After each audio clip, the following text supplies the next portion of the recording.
ದಶಕದ ಪ್ರೀತಿ ದಾರುಣ ಅಂತ್ಯ ಕಂಡಿರುವ ಘಟನೆ ಮೈಸೂರಿನ ಎಲವಾಲದ ಯಲಚೇನಹಳ್ಳಿ ಗ್ರಾಮದಲ್ಲಿ ನಡೆದಿದೆ.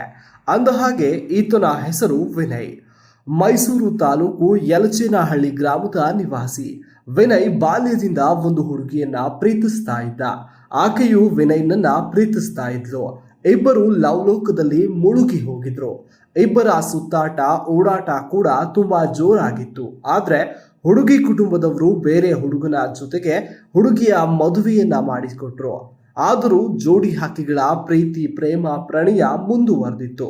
ಇವರಿಬ್ಬರ ಪ್ರೀತಿ ಪ್ರೇಮಕ್ಕೆ ಯುವತಿ ಪೋಷಕರು ಅಡ್ಡಿಯಾದರು. ಅಷ್ಟೇ ಅಲ್ಲ, ಯುವತಿಯನ್ನ ಬೇರೆ ಯುವಕನಿಗೆ ಕೊಟ್ಟು ಮದುವೆ ಮಾಡಿ ಯುವತಿ ಬೇರೆ ಹುಡುಗನ ಜೊತೆ ಮದುವೆಯಾದ ಮೇಲೆ ಎಲ್ಲ ಸರಿ ಹೋಗುತ್ತೆ ಅಂದ್ಕೊಂಡಿದ್ರು. ಆದ್ರೆ ಆಗಿದ್ದೇ ಬೇರೆ. ಇಬ್ಬರು ಹಾಯಾಗಿ ಸುತ್ತಾಡಿಕೊಂಡಿದ್ರು. ಮದುವೆ ನಂತರವೂ ಆಕೆ ವಿನಯ್ ಜೊತೆ ಸುತ್ತಾಟವನ್ನ ಮುಂದುವರಿಸಿದ್ಲು. ಸಾಲದಕ್ಕೆ 2-3 ಬಾರಿ ಆಕೆ ಮನೆ ಬಿಟ್ಟು ವಿನಯ್ ಜೊತೆ ಓಡಿ ಹೋಗಿದ್ಲು. ಮನೆಯವರು ಹುಡುಕಿ ಕರೆತಂದು ಪಂಚಾಯಿತಿ ಕೂಡ ಮಾಡಿದ್ರು. ಈ ಸಂಬಂಧ ಪೊಲೀಸ್ ಠಾಣೆಗೂ ದೂರನ್ನ ನೀಡಲಾಗಿತ್ತು. ನಿನ್ನೆ ಅಂದ್ರೆ ಜನವರಿ 16ರಂದು ಈ ವಿಚಾರವಾಗಿ ರಾಜಿ ಪಂಚಾಯಿತಿಯಾಗಿದ್ದು, ಇದು ವಿನಯ್ಗೆ ಅವಮಾನವಾಗಿತ್ತು. ಕೊನೆಗೆ ಆಕೆ ಸಹ ನಾನು ನನ್ನ ಪತಿ ಜೊತೆ ಹೋಗೋದಾಗಿ ಹೇಳಿಕೆ ನೀಡಿದ್ಲು. ಇದು ಸಹಜವಾಗಿ ವಿನಯ್ ಅಸಮಾಧಾನಕ್ಕೆ ಕಾರಣವಾಗಿತ್ತು. ನಂತರವೂ ಆಕೆಯನ್ನ ಸಂಪರ್ಕಿಸಲು ವಿನಯ್ ಸಾಕಷ್ಟು ಪ್ರಯತ್ನ ಕೂಡ ಮಾಡಿದ್ದಾನೆ. ಆದರೆ ಪ್ರಯೋಜನವಾಗಿಲ್ಲ. ಇದರಿಂದ ಮನನೊಂದ ವಿನಯ್ ಮೇಘಲಾಪುರದ ತನ್ನ ಸಹೋದರಿಯ ಮನೆಗೆ ಹೋಗಿ ನೇಣಿಗೆ ಶರಣಾಗಿದ್ದಾನೆ. ಸಾಯುವ ಮುನ್ನ ಸೆಲ್ಫಿ ವಿಡಿಯೋವನ್ನ ಮಾಡಿ ತನ್ನ ದುಃಖವನ್ನ ವಿಡಿಯೋದಲ್ಲಿ ಹಂಚಿಕೊಂಡಿದ್ದಾನೆ.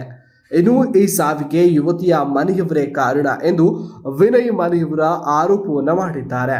ಆಕೆ ಆತನ ಜೊತೆ ಚೆನ್ನಾಗಿಯೇ ಇದ್ಲು. ಮದುವೆ ಆದ ಮೇಲೂ ಸಹ ಚೆನ್ನಾಗಿದ್ದಳು. ಅವರ ಮನೆಯವರು ಅವಮಾನ ಮಾಡಿದ್ದಕ್ಕೆ ಆತ್ಮಹತ್ಯೆ ಮಾಡಿಕೊಂಡಿದ್ದಾನೆ. ಅವರಿಗೆ ತಕ್ಕ ಶಿಕ್ಷೆಯಾಗಬೇಕು ಅನ್ನೋದು ವಿನಯ್ ಮನೆಯವರ ಒತ್ತಾಯವಾಗಿದೆ. ಈ ಸಂಬಂಧ ಎಲವಾಲ ಪೊಲೀಸ್ ಠಾಣೆಗೆ ವಿನಯ್ ಸಂಬಂಧಿಕರು ದೂರನ್ನ ಕೂಡ ನೀಡಿದ್ದು, ಇದೆಲ್ಲ ಏನೇ ಇರಲಿ, ಮದುವೆಯ ನಂತರವೂ ಪ್ರೀತಿಯ ಹುಚ್ಚಾಟಕ್ಕೆ ಬಿದ್ದ ವಿನಯ್ ತನ್ನ ಪ್ರಾಣವನ್ನೇ ಕಳೆದುಕೊಂಡದ್ದು ನಿಜಕ್ಕೂ ಕೂಡ ವಿಪರ್ಯಾಸ.